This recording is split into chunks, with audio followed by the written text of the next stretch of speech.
It's wild how, throughout history, new ways of moving around our cities seem to ignite these, well, let's call them transportation wars. Yeah?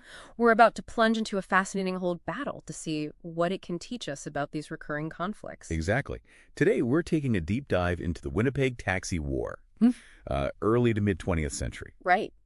And it's a story that throws up some really surprising echoes of, the more recent disruptions, Uber, Lyft, and even some earlier, more informal ways people got from A to B. Right. We've got a fantastic report here that really dissects this Winnipeg taxi war, the who, what, when, where, and maybe most importantly, the why. Yeah, the context. It lays out the initial sparks, the dramatic twists and turns, and the eventual resolution. What makes it so compelling is how clearly it mirrors the struggles we've seen with Uber and Lyft. Totally. And even those quirky Jitney and Bandit cabs from way back. Our goal today is to really dig into this history. We want to extract the core insights from the Winnipeg experience, to get a better handle on the fundamental forces that shape these ongoing clashes in urban transportation. Like, what are the underlying patterns that keep repeating? Exactly. And what can we learn from them that's still relevant today? Okay, let's unpack this. Winnipeg, during the interwar years, you had this interesting cocktail of a growing economy, more folks buying cars. Right. But then this looming threat of the Great Depression hanging over everything. How did that particular environment set the stage for this transportation face-off? Well, the economic climate was absolutely pivotal. The increasing accessibility of cars, that was happening everywhere, right? North America generally. Sure. Winnipeg was no exception. But it was the deep economic insecurity, the hardship from the Depression that really cranked up the competitive pressure. Okay. I mean, when household budgets are tight, the cost and convenience of getting around become critical factors for everyone. And it sounds like a key ingredient in this whole mess was how suddenly it became so much easier for people to just jump into the taxi game back then. It wasn't like you needed some huge investment anymore. Precisely. In the late 1920s, the way cars were being made changed quite a bit. Mass production, standardization. Right. It meant individuals could get a vehicle much more affordably. And this, well, it eliminated the need for that big initial cost. Things like exclusive operating licenses, complicated switchboards, or even those early mechanical taximeters. It just really lowered the financial barrier to entry. Then comes George Moore and his cut-rate Moore's Taxi. This guy sounds like he really threw a wrench in the works. Super aggressive pricing. Moore was definitely a game changer. His core strategy was offering flat fares, zone-based pricing, things that significantly undercut what the established companies were charging. Right. It was a direct assault on their existing business model. He was clearly betting on volume, wasn't afraid to compete fiercely on price. And it wasn't just about rock-bottom fares, was it? The report mentions he was quite the marketing whiz, even offering coupons for things like cigarette cases. Yeah, it's kind of funny now, but It's almost funny. what's fascinating here is how Moore wasn't just relying on low prices. These innovative marketing tactics, offering actual premiums through coupons. That was a really clever way to grab attention and build loyalty in what was becoming a very crowded marketplace. A pretty early example of creative customer acquisition, really. Definitely. Now, on the other side of the coin, you had the old line companies, Diamond, Bradley, Black and White. They'd sunk serious money into their businesses. Right. And were used to charging a premium. They must have viewed Moore and all these new guys as a massive threat. Oh, without a doubt. These established companies had built their whole setup, their operating model, around expecting higher fares. Yeah. To get back their investments, cover overhead. Exactly. So the sudden influx of new operators with much lower costs willing to slash prices, it directly jeopardized their position. So they started lobbying. Yeah, leading them to actively lobby the city council for regulations they hoped would protect them. Then the Great Depression hits. And it sounds like things went from a competitive scuffle to an all-out free-for-all. Yeah, pretty much. Suddenly, you've got tons of unemployed people with cars desperately trying to earn some cash, driving folks around. Yeah. Legal or not so legal? If we connect this to the bigger picture, the Depression just amplified the existing tensions to a breaking point. Widespread job losses meant so many people were desperate for any income. Right. And if you owned a car, offering rides seemed like a relatively accessible option, regardless of the regulatory gray areas. So just way more drivers flooding the market. Exactly. This massive increase in both licensed and unlicensed cab drivers completely flooded the market. And it put even more downward pressure on fares that were already plummeting. So it's this all-out battle for every single fare. What kinds of tactics did these taxi operators start using in the thick of the Winnipeg taxi war? It sounds pretty intense. Well, the competition really spilled out in multiple directions. The price wars became incredibly aggressive. Just constantly undercutting each other. Constantly trying to outdo each other by dropping fares, often even ignoring the city's attempts to set minimum rates. It was a total race to the bottom. And the advertising and marketing went completely bonkers, it seems. Oh, yeah. We're talking patriotic appeals, tying themselves to charities, and even this almost snobbish appeal with unmarked cars. Exactly. Companies were pulling out all the stops, trying to differentiate themselves, appealing to patriotism, associating with good causes. Or trying to seem exclusive. Right. Or even suggesting a sense of understated luxury with plain cars. These were all strategies aimed at capturing a specific slice of the market in a hyper-competitive environment. Plus, it sounds like they were even dusting off old tricks, like those discount coupons the Jitney cabs had used earlier. That's a really insightful point. Yeah. The reappearance of discount coupons, a tactic that had worked for the earlier Jitneys. Shows these ideas stick around. It shows how effective strategies can be repurposed and adapted across different eras of transportation competition. And those premium coupons for gifts just added another layer of incentive, trying to build loyalty beyond just the ride price. Now, the city of Winnipeg tried to step in, right? Bring some order to this chaos. They passed a few bylaws. They did try. But it sounds like they were fighting a losing battle. The city's attempts at regulation were certainly there, but their impact was limited, to say the least. That July 1932 bylaw, it tried to set a minimum fare, lower than before, actually. Okay. And a minimum wage for drivers, $18 for a 60-hour week. But it was largely ignored by everyone. Just couldn't enforce it. Pretty much. Similarly, the 1935 bylaw aiming to outlaw those creative marketing ploys. Very difficult for the authorities to actually enforce. And then the established companies actually went so far as to request mandatory taxi meters, hoping that would stabilize things. Yeah, it's interesting, isn't it? In February 1934, a significant number of the established companies actually petitioned the city to mandate meters. Desperate times. Their hope was that shifting to distance-based fares would create more price stability, stop the aggressive undercutting. Did it work? Well, the city did eventually mandate meters. But like you said, the lack of effective enforcement, the relatively small fines, it didn't have the desired effect right away. It almost feels like the market was evolving so rapidly that the regulators just couldn't keep up. I think that's fair to say. But even with all these attempts at control, the innovation kept coming. Diamond Taxi upgrading their entire fleet. Yep. New Model B Fords in 32. Gave free rides on launch day. And more, later introducing radio-dispatched cabs. What's really striking here is the sheer resilience and adaptability of these operators. Yeah. Despite the uncertain regulations, the fierce competition, many companies kept investing in improving their services. Better cars, new tech like radio dispatch to get an edge. So what was the final tally in the Winnipeg taxi war? Who ultimately came out on top? What were the lasting changes? Well, the war ultimately paved the way for a much more regulated industry. The big turning point was the establishment of the Manitoba Taxicab Board in 1935. Okay, a dedicated board. Yeah. They introduced quotas on taxi licenses, like 1 per 1,000 people. And they rigorously enforced the use of taximeters. So real enforcement this time. Exactly. And that brought a significant degree of structure to what had been a really chaotic market. It sounds like that squeezed out a lot of the smaller, maybe less established operators who were just scraping by. It definitely did. The stricter regulations, the limits on licenses, it made it much harder for individuals or small operations with limited cash to survive. Did any big names go under?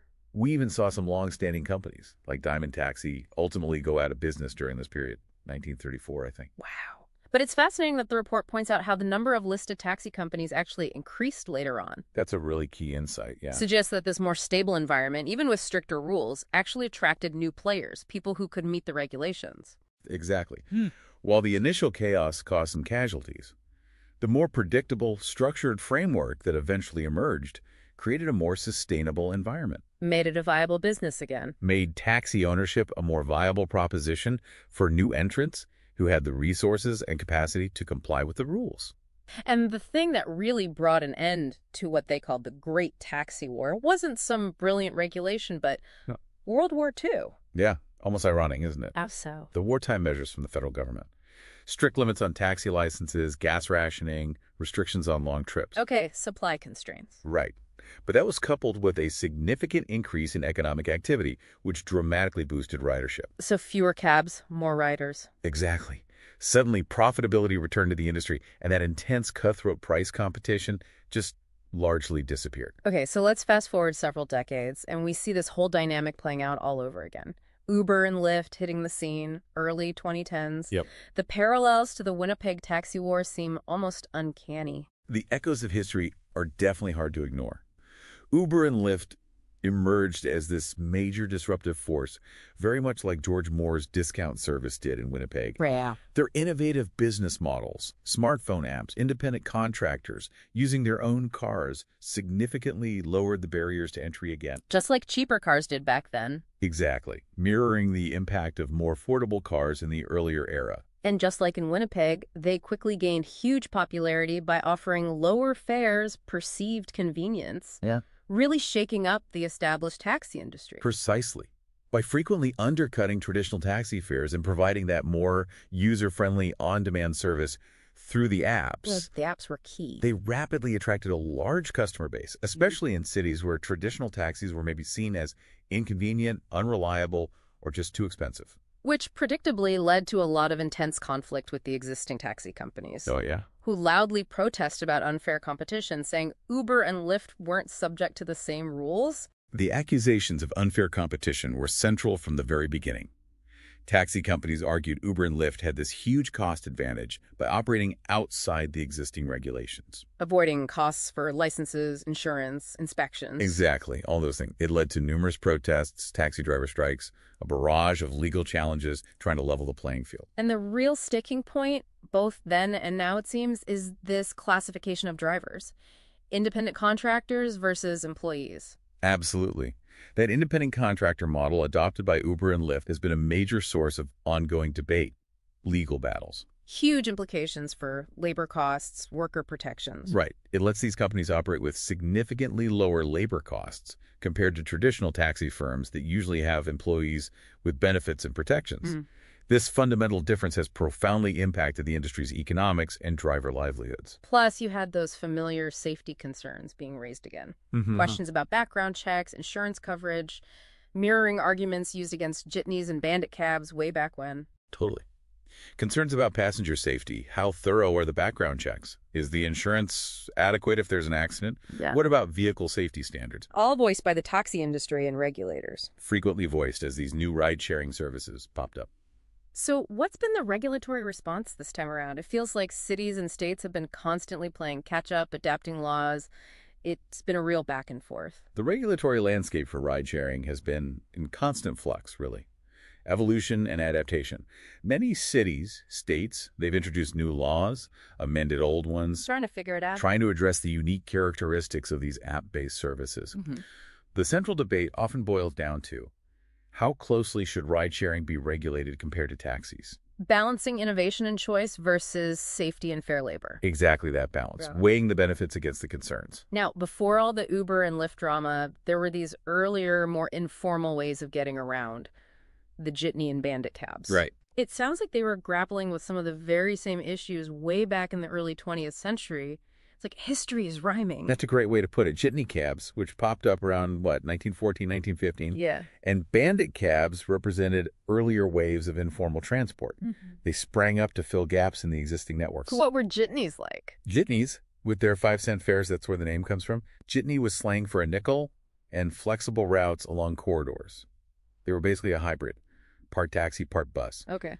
And they got really popular because they were convenient and affordable, especially in areas underserved by the existing streetcar lines. And it's really interesting to note just how crucial they were for marginalized communities, like African-American neighborhoods facing discrimination from traditional taxis. That's a really important point, yeah. Correct. Jitneys often provided essential transport access, economic opportunity too, for communities systematically excluded or just poorly served by the established, often discriminatory, taxi services back then. Highlights their social impact. Then you had the bandit cabs, operating more or less under the radar, Right. often as a direct response to limitations or frustrations with the regulated taxi market. Bandit cabs, sometimes called Gypsy or pirate taxis, operated as unlicensed or semi-legal alternatives.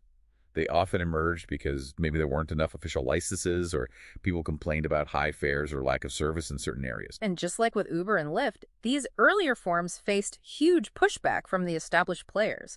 Streetcar companies, licensed taxis. Absolutely.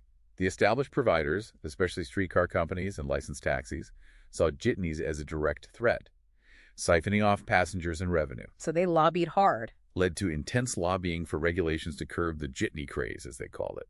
Similar conflicts arose with bandit cabs, mainly driven by concerns about fare disputes, lack of safety rules or insurance, accountability issues generally. So we keep seeing these recurring patterns.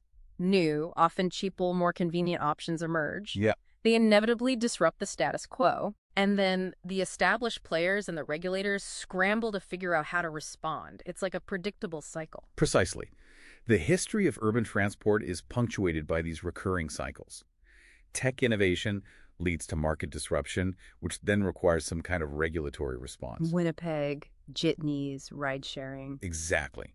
Whether we're looking at the Winnipeg taxi war, the rise and fall of jitneys, or the more recent ride-sharing platforms, the underlying dynamics have this striking resemblance. Yeah, and competition seems to be the real engine driving a lot of this change. These new entrants force the old guard to either adapt or fight for regulations to protect their turf. Competition is indeed a central driving force. Disruptive new entrants often get a foothold by offering a better value proposition, lower prices, more convenience, better service. Yeah. It forces the incumbent businesses to either innovate and compete better themselves or to seek regulatory intervention to try and level the playing field in their favor. And technology has clearly been a massive catalyst through all these revolutions. Mass production of affordable cars to the smartphone app in everyone's pocket. It's constantly reshaping what's possible. Technology has consistently played a transformative role, dramatically lowering barriers to entry for new providers, enabling entirely new business models. Fundamentally changing how we move around cities. Absolutely. It's also really important to consider the social and equity dimensions of all this. Crucial.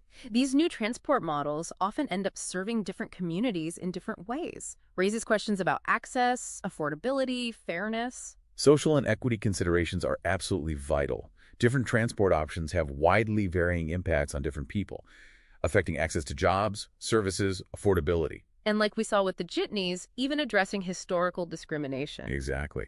These are vital factors for policymakers to carefully consider as they navigate these changes. And that really brings us to the ongoing challenge for policymakers. How do you strike that delicate balance? The million-dollar question. Fostering innovation, meeting consumer demand, but also ensuring public safety, fair labor, a level playing field for everyone involved. It's a tough tightrope to walk. That is indeed the fundamental challenge. Finding that sweet spot requires adaptive, thoughtful regulation, frameworks that can embrace the benefits of innovation while safeguarding the broader public interest. And history can help there. The historical examples we've looked at today offer valuable insights into the inherent complexities of this ongoing balancing act. So if we take a step back, look at the bigger picture, the key takeaway seems to be that the history of urban transportation is really a story of these repeated cycles. Yeah, I think so. New ideas, new tech challenge the old ways, leads to conflict, and eventually some form of adaptation, integration through regulation. Exactly. The Winnipeg taxi war stands out as a really compelling historical case study. It illuminates these recurring dynamics vividly, offers valuable parallels to help us understand the similar forces at play today with ride-sharing and even those earlier disruptions. Which really makes you think, with the next wave of transport innovations, maybe looming autonomous vehicles, maybe even drone taxis. For us, right? How are they going to shake things up? And what crucial lessons from Winnipeg, from the jitneys, can we learn and apply to maybe make that transition a little less chaotic this time? What are those fundamental human needs and desires about transportation, convenience, affordability, reliability that will likely stay constant no matter how radically the technology evolves?